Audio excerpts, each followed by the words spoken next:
Sikur se ata kanë drejt protestojnë, ne kemi drejt të votojmë ligjet, të bëjmë detyrën që na kanë votuar njerëzit. Janë 856.177 shqiptarë që kanë bërë këtë grup parlamentar që u kam nderin të ndërtoj. Dhe është i kontratë që nuk lëviz dhe nuk e luan, kemi shprehje të bukur, nuk e luan as topi, kontratën e Partisë Socialiste me shqiptarët. Tani, sa i përket asaj që thoni. Unë jam mësuar më këtë.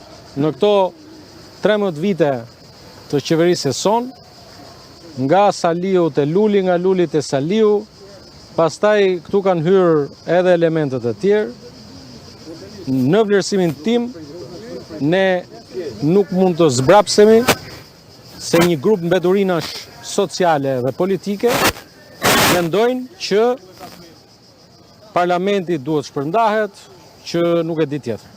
Tani duhet ta them shumë qartë.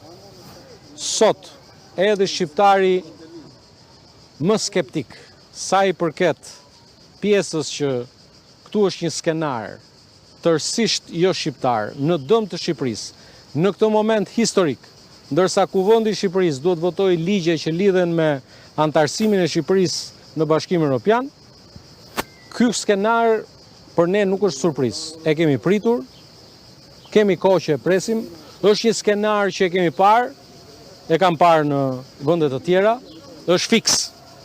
Kush ka dyshime që brenda atij grupi atje, që dhunon dhe plagos 3 punonjës policie, gjaku i punonjësve të policisë është gjaku i shtetit. Kush sulmon policinë e shtetit, ka sulmuar shtetin. Dhe prandaj, lutem shumë. Dhe prandaj, duhet jem shumë i qartë. E para, të mbështes policinë e shtetit.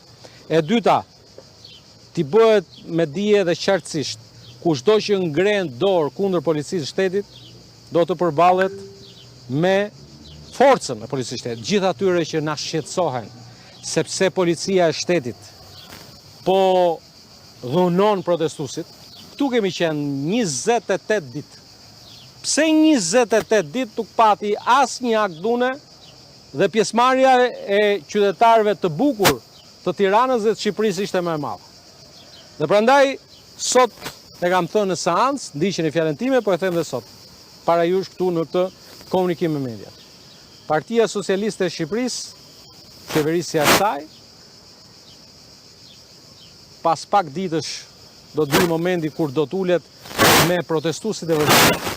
Ata që u ngritën për natyrën, ata që ngrihen ose mbështesin në heshtje protestën për pjesën e arrogancës së çdo punonjësi zyrtari që ka zënë një karrige të shtetit dhe nuk e përdor atë në dëm të interesit qytetarëve, në interes të shqiptarëve. Si përcakton kush janë protestuesit e vërtetë? Si keni identifikuar? Protestuesit e vërtetë sot ndahen qytetarët që mbushën bulevardin dhe një grup kriminal me persona me precedent rrezikshëm penal.